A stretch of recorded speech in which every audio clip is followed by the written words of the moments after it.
আসসালামু আলাইকুম রহমতুল্লাহ নাহমাদুহু ওয়া নুসাল্লি আলা রাসূলিহিল কারীম আম্মা বা'দ। সম্মানিত দর্শক, কেমন আছেন? আশা করি ভালো আছেন।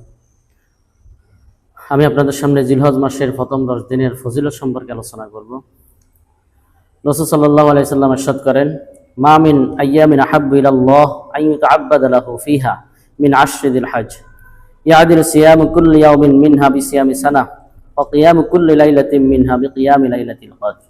হযরত আবু হুরায়রা রাদিয়াল্লাহু তাআলা আনহু থেকে বর্ণিত, রাসূল সাল্লাল্লাহু আলাইহি সাল্লাম ইরশাদ করেন, আল্লাহ তাআলার নিকট জিলহজ মাসের প্রথম 10 দিনের ইবাদত সবচাইতে বেশি প্রিয়।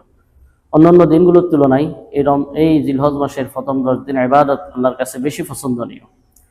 রাসূল সাল্লাল্লাহু আলাইহি সাল্লাম আরো বলেন, ইয়াদিলু সিয়ামি কুল্লি ইয়াওমিন মিনহা বিসিয়ামি সানা।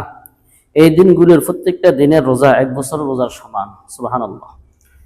1 বছর রোজা রাখলে যে সওয়াব, এই দিনগুলির এক একটা রোজা রাখলে সেই সওয়াব পাওয়া যাবে। সুবহানাল্লাহ। রাসূল সাল্লাল্লাহু আলাইহি সাল্লাম আরো বলেন, ওয়া কিয়ামু কুল্লি লাইলাতিন মিনহা বিকিয়ামি লাইলাতিল কদর। এই রাতের প্রত্যেকটা রাতের ইবাদত হলো লাইলাতুল কদরের সমান। সুবহানাল্লাহ। অর্থাৎ এই 10 দিনের 10 রাতে ইবাদত করলে, প্রত্যেকটা রাতে ইবাদত করলে লাইলাতুল কদরের সওয়াব পাওয়া যাবে। সুবহানাল্লাহ। আল্লাহ আমাদেরকে আমল করার তৌফিক